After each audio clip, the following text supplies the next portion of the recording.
How can a 3-pound mass of jelly that you can hold in your palm imagine angels, contemplate the meaning of infinity, and even question its own place in the cosmos? Especially awe inspiring is the fact that any single brain, including yours, is made up of atoms that were forged in the hearts of countless far flung stars billions of years ago.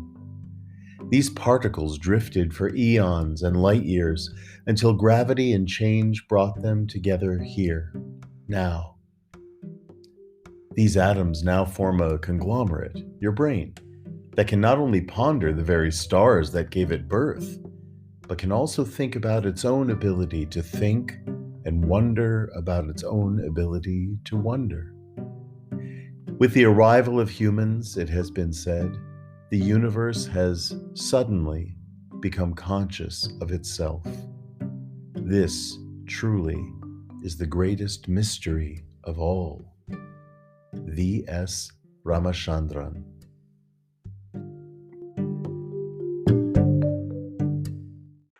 Welcome to the Lost Traveler Podcast. I'm your host, Henry Cameron Allen. Today I have a very special guest and a new friend, Joanne Sophia Chong, and she is based in Melbourne, Australia, originally from Singapore, is that right? That's correct. And That's you are a correct. human capacity builder. And I'm so excited to get into this conversation with you today about elevating human consciousness at this particular time in history.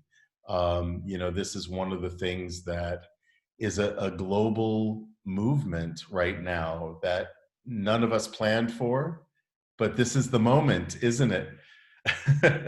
Yes, absolutely. Yeah. Thank you so much for having me here, Henry Cameron. For me, when you asked me what would be a good topic that we can discuss, what would I like to elevate at this time? The first thing that came to my mind was consciousness. And I don't even know where that came from, to be honest. But obviously, it's in my consciousness to want to speak about that.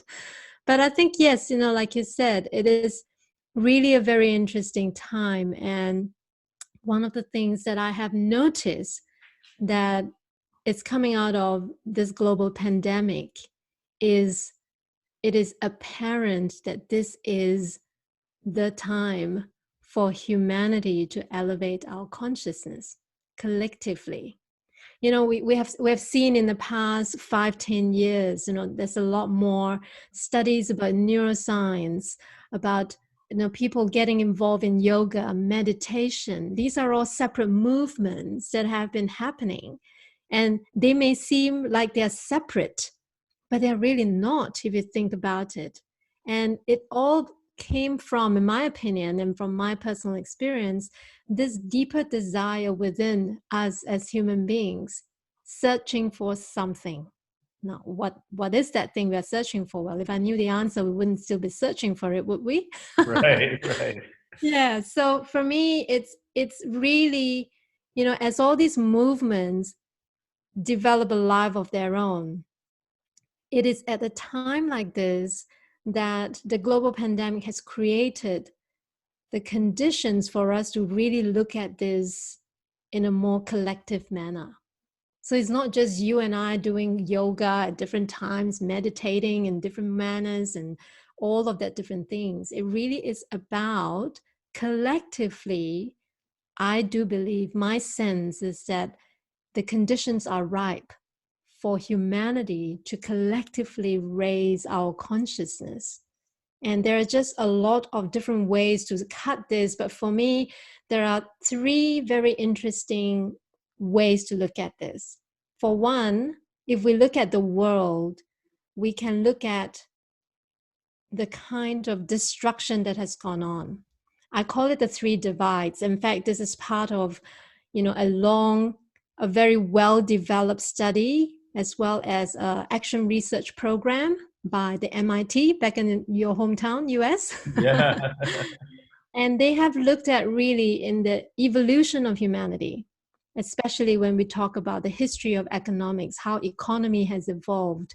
We are now in a time when there are three very distinct problems in the world, like major, mega, macro problems. And they call it the three divides. The first divide is what they call ecological divide. By that, we mean this is really about us losing nature. We are so disconnected with nature that we're seeing widespread destruction. In fact, we are using Mother Nature's resources at 1.5 times its ability to regenerate. And that is scary. Yeah. Whether it's climate change or whether it's the melting of the ice caps in the poles, all of this, they're real. And this is a sign of this ecological divide that we're talking about. The second divide is social divide. And here's another statistics that really is quite alarming for me when I came across it. There are 8 billionaires in this world, 8 billionaires. Collectively, what they own is more than what the lower third of the human population of this world collectively own. So if you think about it, 8 billionaires own more than 38 million people in this world. That is social divide for you. That is inequality, that is excessiveness, there is just something wrong with that picture. There's an imbalance there. That is totally, out of balance, it's out of whack, Yeah. And the third divide that we're talking about is the spiritual divide. And this is quite simply explained as a disconnect with ourselves. I don't know about you, Henry Cameron. For me, I actually personally experienced that, an awakening on a personal level, when I realized, oh my God, I've been so disconnected with who I have been. I've lived my life as if on the outside it looked really great. But when I had a chance to really look at my life because of a car accident, I had to stop, pause, and really turn the lenses back at myself. Right. And that's when I realized I've been living a life that's completely disconnected from who I really am. And this is what we talk about, the loss of self. This is the car accident that we are Yes, all of humanity are experiencing right now. It's not only the pandemic, but as you say, it's the climate crisis and our disconnect from the natural world that we are not separate from, we are part of. And this is the time absolutely. for us to reflect back inwards, to figure out, who am I? What is my impact on the world around me? There's a real synergy happening, I feel, around the world right now. And you alluded to this when we're talking about Yes, so many people, sort of coming in touch with meditation. And, again, it doesn't have to be in an Eastern tradition sense. It could be as simple as prayer. It could be taking a walk in nature or planting your that's feet on right. the earth, that kind of a thing. Yes, yes, Yoga and physical health, really looking at what we are eating, what we are feeding to our bodies, which directly affects our minds and mental state, right? Or we're looking at that's right. ourselves individually as a holistic entity, but we also have this opportunity to look at humanity and the That's planet right. and the Yeah, universe, the known universe and the unknown universe, all as yeah, sort of fractions of one entity. And that's sort of where I'm feeling pulled, not only with this podcast. You'll notice that a lot of the topics that we cover, all of them really, are yeah, universal topics that we can all resonate with, no matter what part of the world we're in. We have absolutely. listenership in 20 countries now, and that says something. Beautiful. you know Yeah. I'm developing a project right now, an international touring theater company that explores through live theater the dance between the human physical and the human spiritual. It's called the Liminos Project. And Wow, love that name. a liminal space, which is the threshold between spaces. It's the transition between moments and worlds, where we discover about ourselves and about one another. And the goal is to achieve artistic, economic, and social freedom through this work. And so How again, beautiful. when we're talking about elevating human consciousness, I'm Yes, doing it. You're doing it. I'm meeting yes. so many incredible forces in the world right now. And we're going to take a brief pause right now to hear a word from our sponsor. Where did this come from for you? I mean, where did this spring out of you in your biography? You were born in Singapore? I was born in Singapore and I spent the vast majority of I'm 46 this year. I spent 38 years in Singapore and I spent 2 years in China, and currently I live in Australia. So that is a really great question. And I usually identify the turning point for me, the awakening of my own consciousness. Let me just take it a step back. Most of us we are actually unaware that we are unconscious. Yeah, Would you agree with that? I do. We don't pay attention to things like that. We just go through our lives and we live our lives from the knowledge that we know, past experiences and all of that, right? It's just the way we are. We are not aware that we are unaware how unconscious we are. And I was like that. I was definitely like that. 4 years ago, I was involved in a car accident. I had my son in the car. I fell asleep at the wheel. I crashed into a tree. I was very lucky that I walked away with no injuries, but my son was very severely injured. I'm so sorry. But thankfully, he's fully recovered right now. But that particular turning point really opened the Pandora box of my life for me.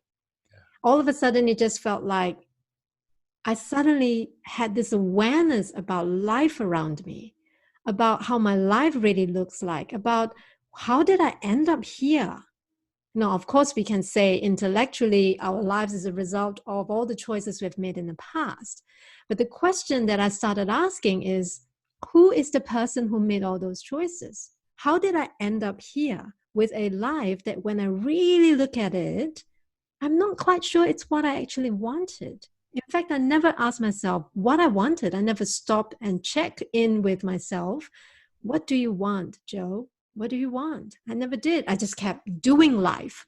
Yeah. You know, I'm very good at doing life, getting very busy, trying to do this and that. And I never really stopped and take stock of where my life has gone. You know, it looked really nice on the outside. It even felt good for most parts of it. But when I really stopped and looked, I didn't recognize who I've become. I couldn't connect with the person I have become. I wasn't mean or anything. I just was like, I don't feel like I actually live in a body and a spirit and a mind and a soul that felt like me. It was a very, very strange out of body experience. And I have the car crash to thank for that. And as a result of that, I started to really look. I asked the question very simply, what is the consciousness that gave me the choices that I made? In fact, if we look at all the results that I've mentioned just now, you know, whether it's environmental destruction, whether it's social inequity, whether it's the individual spiritual disconnect that we talked about, none of these results are what we wanted. We didn't wake up in the morning saying, oh, today I'm going to disconnect from myself, or today I'm going to do something to destroy Mother Nature.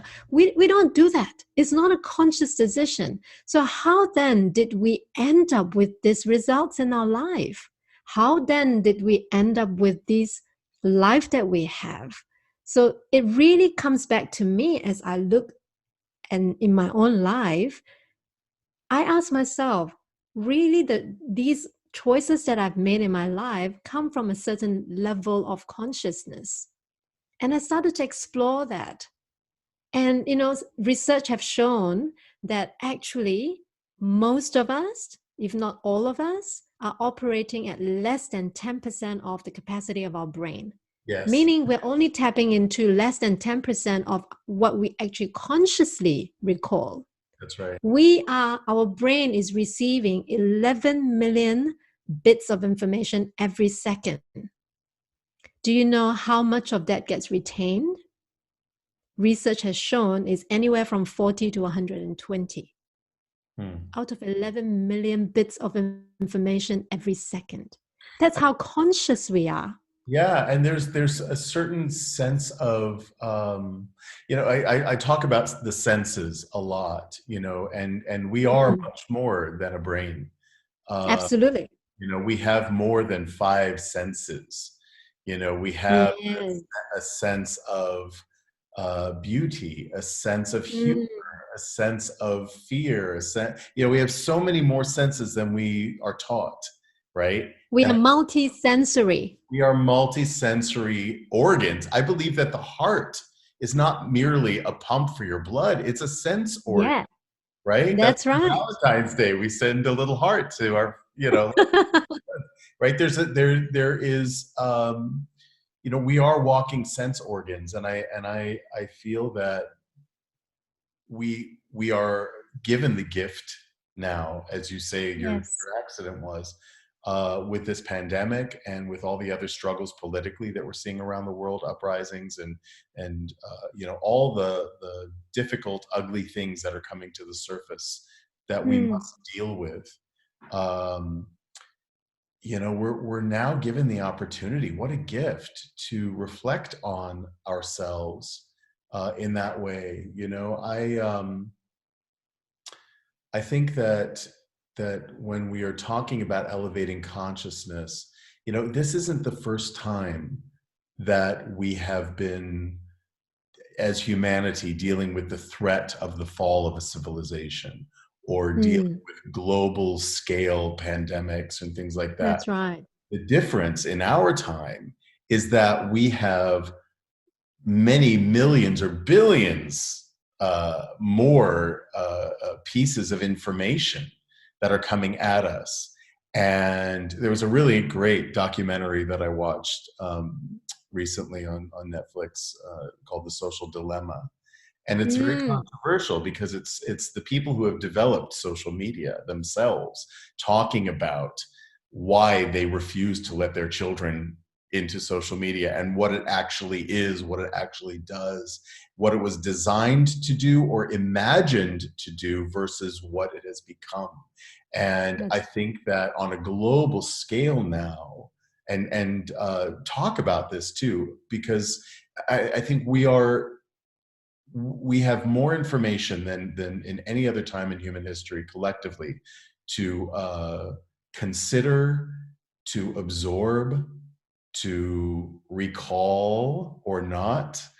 Uh, yeah, and I think intellectually, our brains have the capacity to receive that information. But absolutely.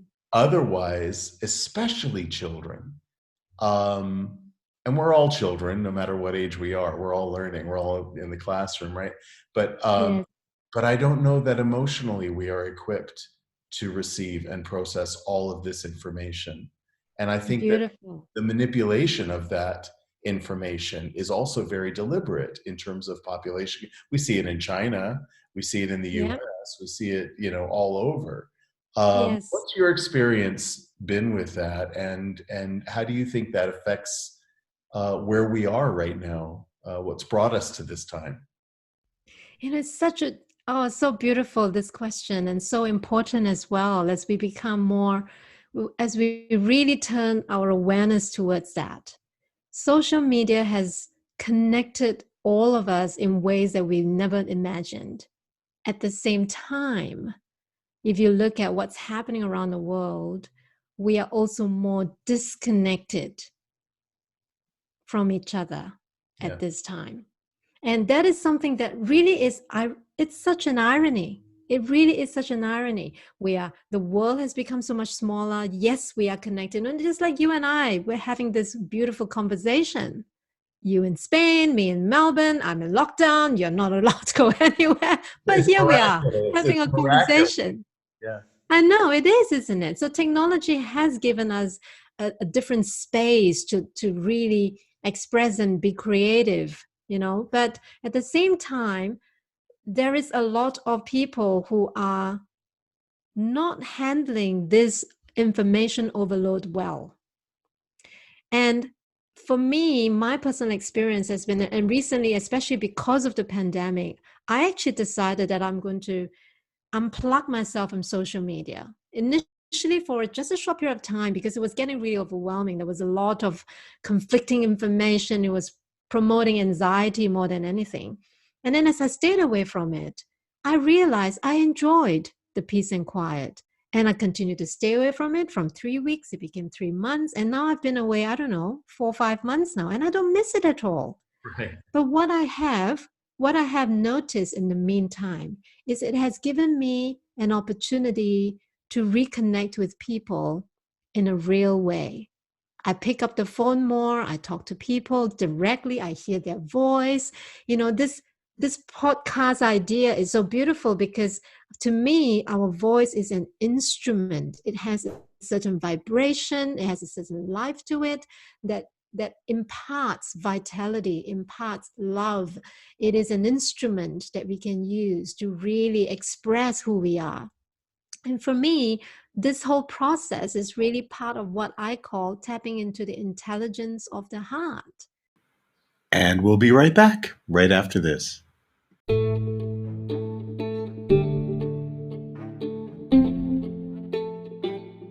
21st century life skills warrant 21st century education. Every human being is born into a classroom, each of us given the same homework, the same core assignments. Personal care skills, emotional literacy, financial literacy, environmental literacy. These and other essential life skills are unique, learned and used by each of us every day of our lives. Indeed, they are the common thread in our humanity, core to individuals and the communities they construct, surviving and thriving.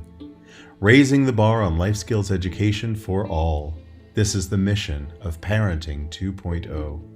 Visit www.parenting2pt0.org for more information.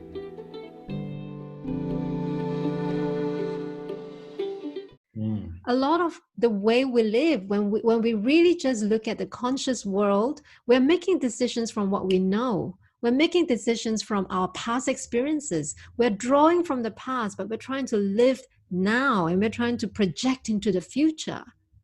But right now, what COVID has done is that nobody knows what the future is going to look like right now. Right. What we are equipped with, thanks to all the past experiences that we've had, and we now have the opportunity to learn from not just our own past experiences, but we can learn from each other because there's so much information that's available. But we are equipped for a world that no longer exists. And will We no need longer exist. Yeah, and there's what we have now is more volatility, more uncertainty, higher complexity and more ambiguity. So who are we going to turn to for answers? There are no ready-made answers, but there is intelligence that within us we can tap into. And so instead of just relying on our brains to try and figure things out and then telling our hands this is what you need to do, I like to see it as connecting our head, going down to our heart and connecting it to our hands. So you're accessing not just your intelligence in the brain as we know it, the conscious intelligence, but we're also tapping into the unconscious intelligence of our heart, which most people have no access to because we're so disconnected from ourselves. I have a lot of friends who their favorite word, well, favorite quote unquote, during COVID is they're bored. Yeah. And I cannot for the life of me understand how one could be bored. My I have grandmother, so much things to do. I have so many books to read. If you have Netflix, you can watch every single movie 5 times if you so choose. my grandmother had the best sayings. One of them was, "Honey, if you're bored, you're boring." I love that. If you're bored, you're boring. But I have so many friends who say to me, "Jo, I'm so bored. What am I going to do?" And after a while, I realized that they're not really bored, but they are confronted. And this is what I believe. They are confronted with being on their own. They're confronted that for the first time, they don't have anywhere to run away. They don't have anything to distract themselves from themselves. You have to sit with yourself. What am I going to do with myself now? And there are things about yourself that sometimes you're not really ready to confront. I get that. But you know what? At this time, it calls for that courage. And that's why for me, I refer to the current set of, thanks to the pandemic, we have the perfect conditions that will have to compel the elevation of human consciousness. We have to face things and look at things that we never used to see, and even try and see them in ways we never used to see them with new perspective, new ways of looking at things. For myself, for example, I'm a pretty social person. I try and go out with my friends. I take dancing lessons. I've got an active social life. But with this entire pandemic, everything external of me is not available temporarily. So what do I do? And I look inward and I go, thank goodness I enjoy my own company. Yeah. But I come a long way, and I understand how difficult it is to just be with nobody but yourself. There's so much inner dialogue, there's so much fear that we never really confronted. And for me, that is the opportunity here. It's gold. And if we have collectively, if we can support each other through this, really tapping into the courage, not necessarily your own, but through the support collectively, we support each other to really deal with the things that we have been avoiding. This is a great time to really ask yourself the question, who will I be when this is over? Yeah. Nobody knows when this is going to be over. You could say, okay, the government's going to decide when things are going to open up again, but that's not what this is about. Right. This is about, during the pandemic, who is going to show up? And when this is over, who will you be? Would you look back and say, oh, I wish I did things differently. I wish I whined a little less. I wish I looked at how I could be a better human being. I wish I looked at how I could, simplify my life. And that's one of the gifts I got. I got to simplify my life in a way that I never thought possible. I use less, I go out less, and it's small things like that. I realized life is really simple. It can be really simple and still be beautiful. And that is my personal lesson. People work too hard at it. I think, they Yeah. complicate things. I'm going to add one thing, if I may, to your head, heart, and Yes. hands. And that's your gut. I think another gift of this time is that your gut is also a sense organ, and it's also like another brain, like your heart. Yes. Yes. And I think that well, what I'm finding during this time is this incredible capacity that I always knew sort of in the back of my mind that I had, but now I can willfully cultivate my intuition, my gut, Beautiful. my gut instinct, right? About Yes. things. My gut instinct tells me that I'm okay. My gut Yes. instinct tells me that we are all going to be okay. And That's right. even people who don't survive this in their way are going to be okay, right? Things are, I mean, it may be a very simplistic view, but it's where I live is in the simple thought that if things were meant to be different in this moment, they would be. And so, what are the Mm. gifts? What can I receive? What can I teach in this moment? What can I learn? What can I teach? We're all teachers and students, both, right? Yes. And so, Yes. what does this moment have to give me that I can share with others? That's part of what this Mhm. podcast is about, and asking Yeah. others to share this moment, right? Because as you said, one thing Yes. that really struck me about what you said earlier is the choices that we make throughout our lives. And the choices that my 18-year-old self and my 28-year-old self and my 38, my 48-year-old self, those were all different people Yes. making That's different right. choices based on the toolkit that they had in that moment. But it Based on the level of consciousness you're at that exactly, point. that's what I mean. And now I have a completely different level of consciousness. And the choices That's that I right. make for the future, right, which we cannot predict. There's no time machine Yes. to take us into the past to change any choice we've made, and there's no Yes.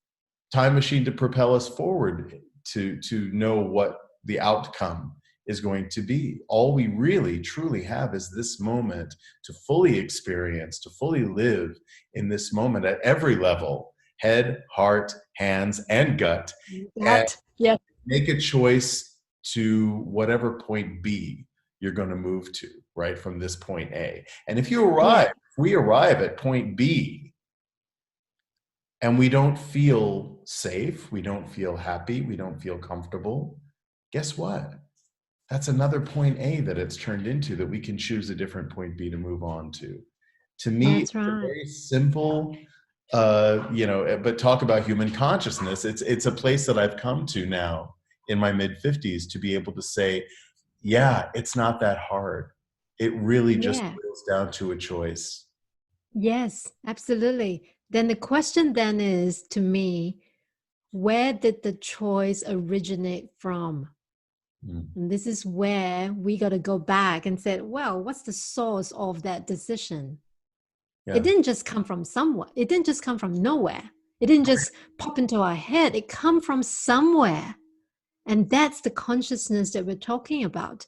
And the problem with the way the society is right now is so much of our decisions and the way we choose to consume and the way we have relationships and the way businesses are run, governments run themselves, politics, it's all ego driven. Yeah. Ego, and that is where our collective consciousness has been in the last 20, 30 years, as we move from industrial revolution to right this moment where we're in the knowledge era, where everyone has to depend on their intellect as well as the knowledge that they have and their ability to apply that and transform intellect and knowledge into wisdom. But a lot of it is driven from ego.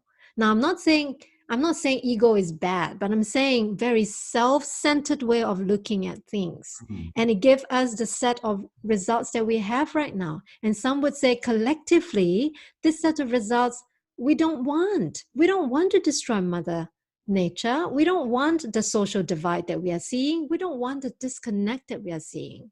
But that came from the very ego driven consciousness. I have a So the question. next level.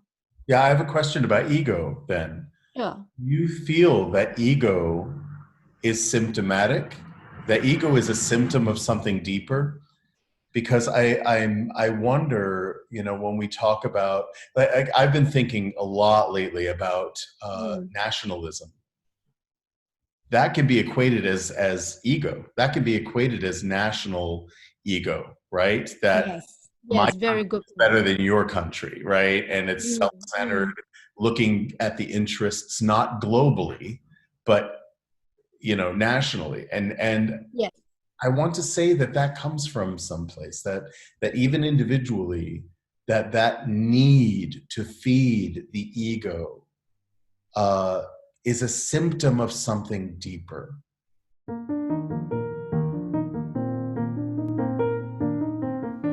Your generous sponsorship and individual support of the Lost Traveler podcast benefits the Lost Travelers Club, a charitable project under the fiscal sponsorship of United Charitable, a nonprofit 501c3 organization. The Lost Travelers Club focuses primarily on the needs of parents who have outlived their beloved children. We recently launched our new Brain Candy Project wing, providing art supplies to children still struggling with critical or terminal health-related conditions. We hope to raise enough funds to launch Brain Candy, an arts and literature magazine created by and for these young people. Find out more at www.braincandy.online. Thank you. Let's talk a little bit about that. Yeah, that's a great way to look at it. For me, ego, there's in spirituality, there are different spiritual teachers who have defined ego differently. Yeah. From a psychology perspective, ego is coming from our brain's natural tendency to protect ourselves. Mhm. That's the function of Mhm. our ego, to protect us. And the ego has a established boundary defined by what is beneficial for the individual. Now, when you talk about country, the ego, the egoic nature of a nation, of nationalism, really is about the national boundary.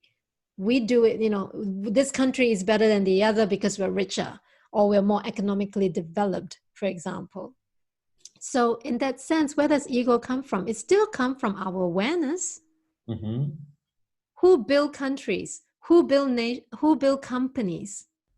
Human beings. That's We right. are the ones who create these social structures, these economic structures, these political structures, because we want to make sense of our existence in this world. We created these various systems to, to manage our existence. So where does this come from? Human consciousness, our awareness. Where are we? How do we see ourselves relative to each other? If it's you and I are separate, if that's the consciousness we live in, you and I are separate, and there's scarcity, you know, if I win, you have to lose. Now, if that's the consciousness we're operating from, then of course we will have wars, we will have cyber wars, we will have, espionage, we will have all kinds of activities that is designed to perpetuate this very idea that we are separate. But if we look at the need of this time, we need actually, this is the perfect time to move from ego systems, ego awareness way of thinking, to ecosystem. Now, when we talk about ecosystem, we're talking about the broader good, the community, right? We're talking about the whole nation, the whole world. Now, I know it sounds idealistic, but this shift is so subtle. If you start to look at companies these days, we call them B Corps, for example. The Mm-hmm. B Corps, what are they doing? They're blending sustainability with good business principles. There are companies out there who have spent the last 10, 20 years trying to redefine the way business are being run. And this is the kind of awareness I'm talking about. This is the time where collectively, if within the current moment of collective suffering, we are not able to see that we are really not separate, Yeah, then when? Then when? that's right. This pandemic is such a leveler. Yeah. It doesn't care if you're the president of the United States or you are someone who is deep in the dark alleys of Philippines, for example. We all get hit the same way. It does not care who you are, how much money you have, what color you are, doesn't care at all. It's a great leveler. But collectively, we are suffering. I don't know about you, but when I listen to what's happening in Spain, in UK, in the US, how many people are suffering as a result of this pandemic?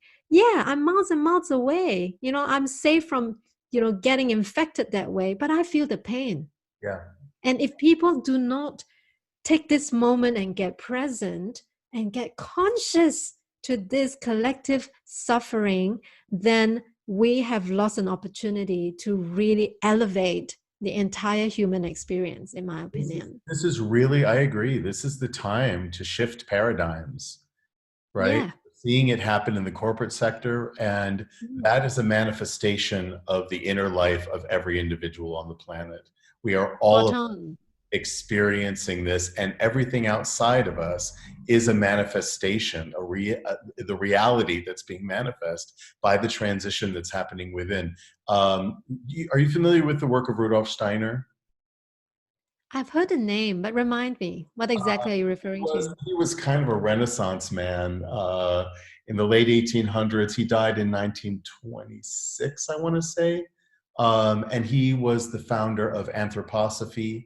Um, he was the one who coined and developed organic farming, biodynamic farming, uh, Mm, Waldorf education, Steiner schools, everything down to medicine and cosmetics industry. And I mean, he really right. had his fingers at everything, even politic reform. And one of the things that he talked about in his philosophy of anthroposophy, which basically means going back to the Latin anthropos, meaning human, and Sophia, Mm. wisdom, right?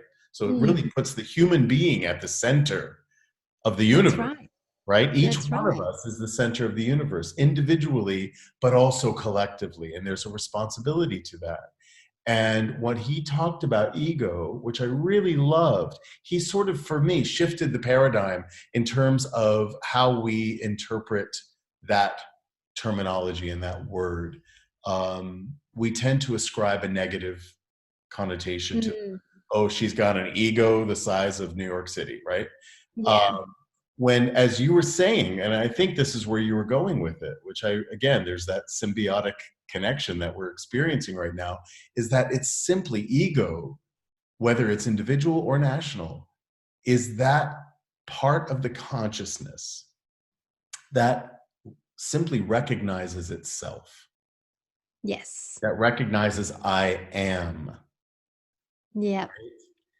that I That's right. am, just merely self-recognition. And when you're talking about boundaries, individual boundaries, national Mm. boundaries, I don't know, the thought came to me about the problem with obesity that we're seeing around the world, and that can also be construed as a sense of skewed boundaries and protection, right? When Absolutely. people feel so anxious and they feel unsafe in their environment, in their community, in their city, in their nation, in their world, they will buffer themselves against it physically and change the boundaries That's to right. protect their core, their precious core, right? It's like a That's tree right.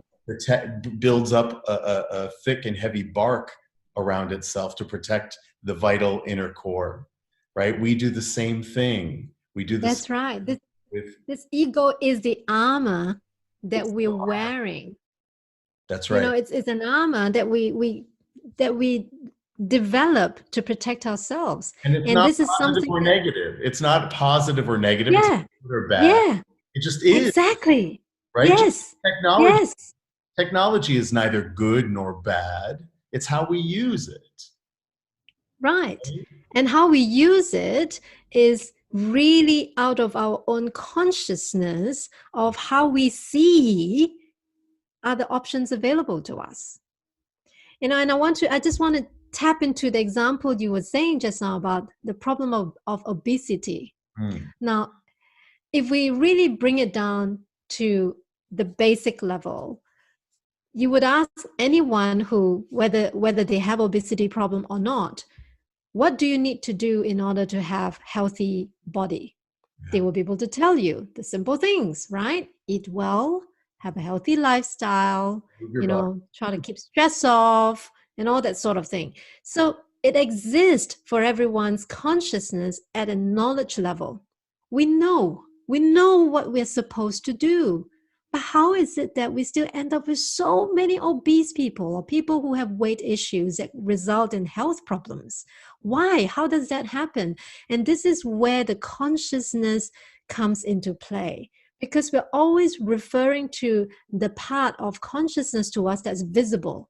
The knowledge is the visible part. But remember, 10% is the maximum we're tapping into of our brains. The rest of it is unconscious to us. It's not subconscious, it's unconscious. We're not aware of what lives in that 90% of our brain, of our overall sense of awareness. And there's a lot of academics, and recently I'm reading this beautiful book called Immunity to Change. We understand the idea of immunity. It protects you from something. It fights back if it's under attack. Our brain too has an immunity to change. You might know what to do. You might want a result. You want to change.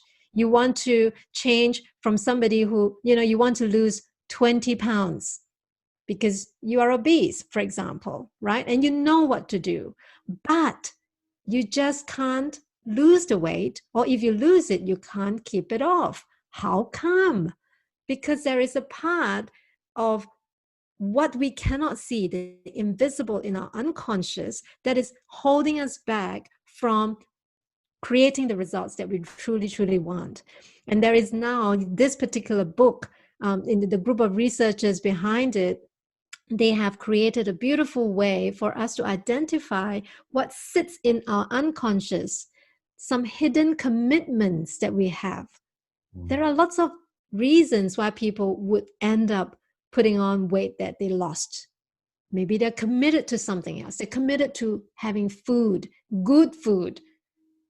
They're committed to enjoying life. They're committed to, doing whatever they want, whenever they want. So yes, it would be nice to lose that 20 pounds, but because their hidden commitment, not communicated, is to live a good life, is to have the freedom of right to choose what they eat or not eat.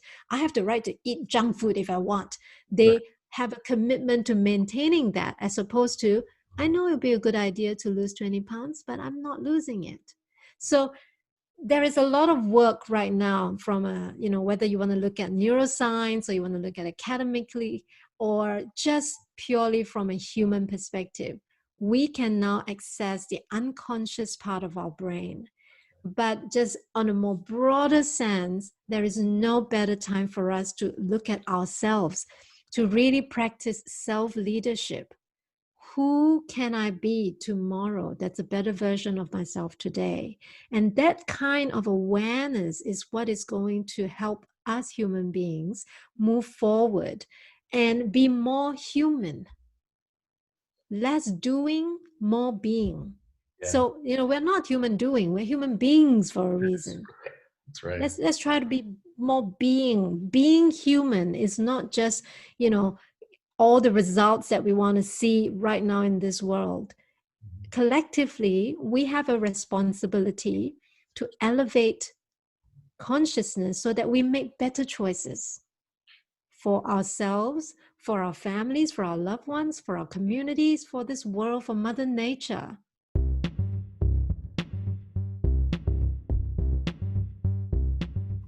Listen up. How can a sock, a patch, or an insole help so many people live their best lives pain-free, balanced, and strong? Scientifically speaking, there is a proprietary pattern embedded in Vox, socks, and insoles that touches specific neuropoints and other receptors in the metatarsal or ball of the foot, creating homeostasis or balance in the brainstem. This prime real estate in your brain is responsible for automatic functions like balance, stability, strength, power, range of motion, flexibility, mobility, and so much more. The Vox patch works in the same way, but it uses receptors on other parts of your body to elicit the same response.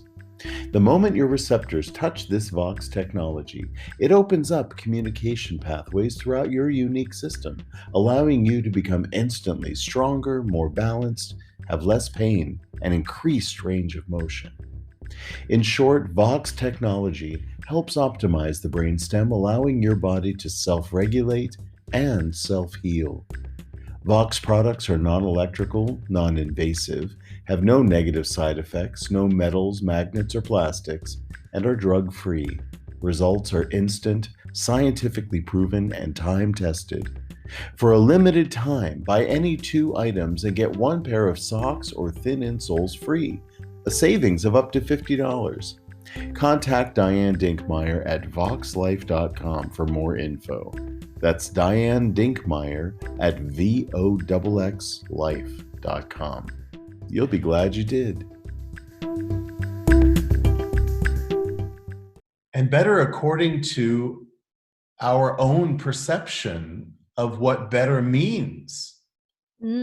As you say, we are turning to the vast amount of information out there that everyone is saying you should do this, Yes. should do that. This is what better means, right? Weight loss is better than obesity, right? Yeah. Eat these foods are better than those foods, right? We're Mhm. always looking for someone else outside of ourselves with the answer, when all That's the right. information of the cosmos, we are all made of the same materials as everything else around Yeah. us, as far as Yeah. our imaginations can take us. Yes. Already have the information. Actually, you go back to the root of the word education. And it doesn't mean to place into or to thrust into a brain, right? Which is what it's come to represent. Yeah. Actually means to lead out of, to draw out Yes. of. Educato means to draw out as if from a well. And That's and beautiful. and that's a really important distinction, especially in this time of social media. I encourage all of our listeners to do exactly what Joe is doing. Make a commitment to yourself, to your circle of family and friends and your life, to disconnect, even if it's for an hour. Grow it to 2 hours, grow it to Yes. 3 hours, and go take a walk barefoot out in your garden. If you don't have a garden, you're in the middle of the city, go find a park or a woodland nearby. Yeah. You're on lockdown and you can't leave your house, open a window and breathe the air. Listen to sounds of nature. Listen for sounds of nature in the city. You'll hear them. You'll hear the wind Yeah. through the buildings, or you'll hear the bird singing, right? Yes. Yes. Hear the rain on the roof, right? There's Getting present. get present in the moment. Um, as we wrap up this incredible, wonderful session, Joe, I'm so glad, and I definitely want to have you back because I feel like we're scratching the surface. Uh, Yeah. can you think of three things, given the conversation that we've just had? Uh, Mm, three things that our listeners can take from this moment, and practically apply to their lives right now. great question. If I may, I'm going to suggest three very simple things anyone can do anytime. And the first two is really something you can do for yourself. The first thing is start to pay attention to your breath, the way you are breathing. The breath that we take every day, that we take for granted, is the breath of life. I don't know if you have noticed this, but our lives have become so hectic and so busy that we are breathing really very shallowly. Very shallow. It's almost like we're panting, we just don't realize it. But if you start to pay attention to your breath and you start to notice, wow, I really just breathe very quickly. I'm not even taking my second in and second out. But if you start to take longer breath, like take deep breath, not to your heart, your chest, but you take a deep breath all the way down to your diaphragm. And do 10 of this every day. Start with 10 and then increase it to 20. Take long breath, 5 seconds in, 5 seconds out. That will help you to actually calm your nervous system down and really bring you to the moment that you are in. So that's one thing you can do literally anywhere on your own. You don't need any equipment, just the consciousness to say, hey, I can spend the next 1 minute doing that. So watch your breath and practice deep breathing. The second thing you can do is take 5 minutes every day of your time, and it can be any time of the day, to check into yourself. When I say check into yourself, ask yourself three very simple questions. One, how does my body feel right this moment? Is there any pain? Is there any ache? Is there, am I hunching? Do I have a headache somewhere? Do I have anything? Are my fingers tingling, numb, whatever it is? Pay attention to your body. Our body is a temple of wisdom, and it's right here. And if we pay attention to what our body is telling us, you start to get present to your own awareness of what's going on in you and around you. So check in with yourself, starting by asking yourself, how's my body responding right this moment? The second question you ask is, how am I feeling right this moment? Most people try this. Ask the next three people you meet, how are you feeling today? And listen to what they say. Most people do not answer the question. They will tell you what they did. They might tell you, I feel very tired, but they don't tell you, I feel safe. I feel scared. I feel whatever it is that they're feeling, angry, sad, happy. How are you feeling? Check in. Check in. How are you feeling? You don't need to tell anyone. You just need to answer to yourself. And the last thing I would suggest that people do is really start to get present to the people around you. And there's one thing that I encourage you to do, and that is to listen without judgment. Very often, by default, most of us are listening to respond, listening, judging, assessing from our own filters in our head, in our ears. They are there, whether you like it or not. So practice listening without judgment. For one conversation a day, suspend your judgment. Try holding on to say, all right, I may not like this person very much, but I'm going to listen to what he has to say. Or, oh, he's always saying the same thing, or she's always telling me the same thing, or she's a complainer, she never says anything nice. Suspend that judgment and listen for something different. Try that, because by doing that, you start to be you begin to be develop the muscles within you to get aware about how your thought patterns work, how some of your default responses are. And when you become more aware of yourself, I guarantee you the world will look and sound and feel different. And that is a muscle we can build. That is a muscle we can build.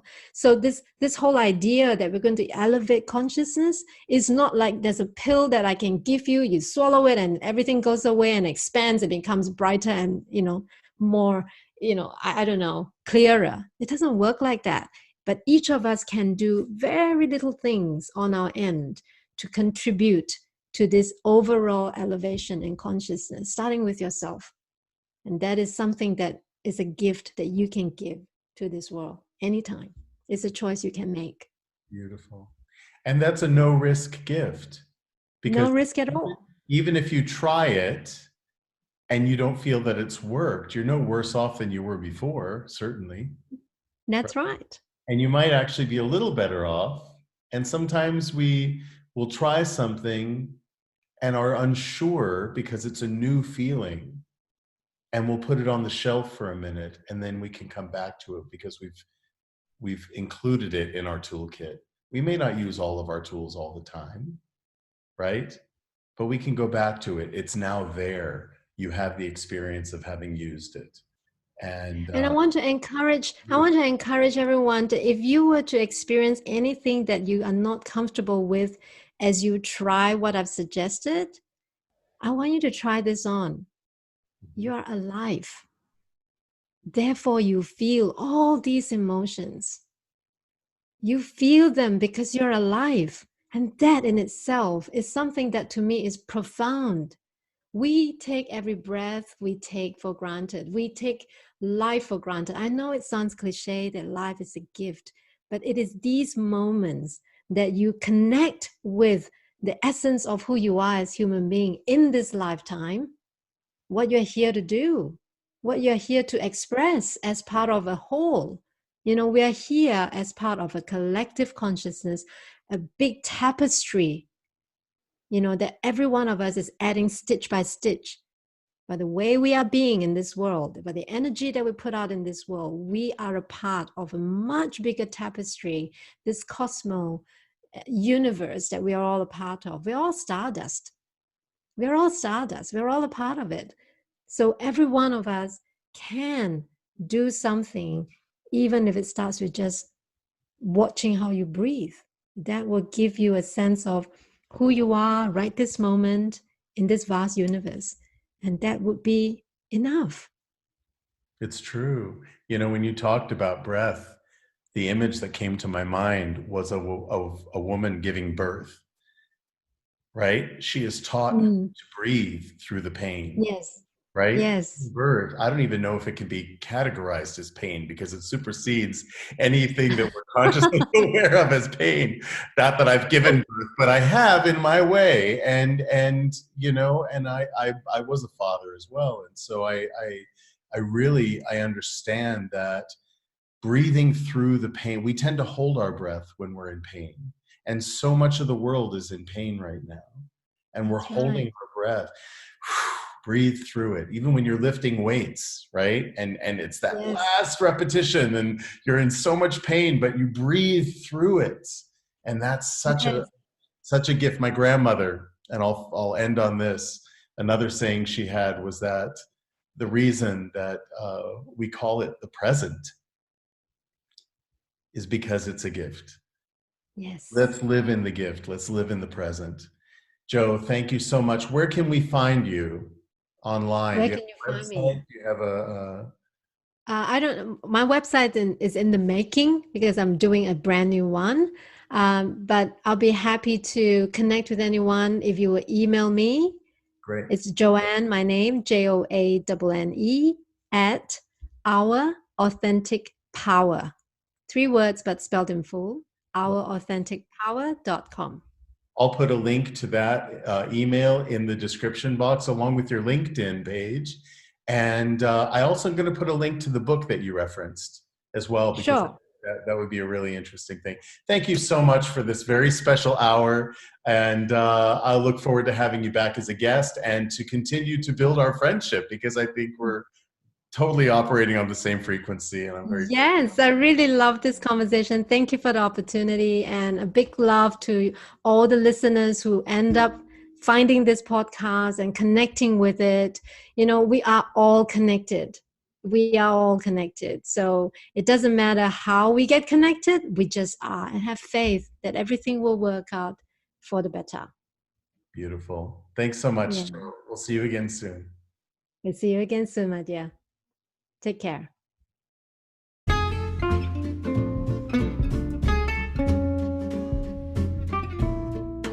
You've been listening to The Lost Traveler with Henry Cameron Allen.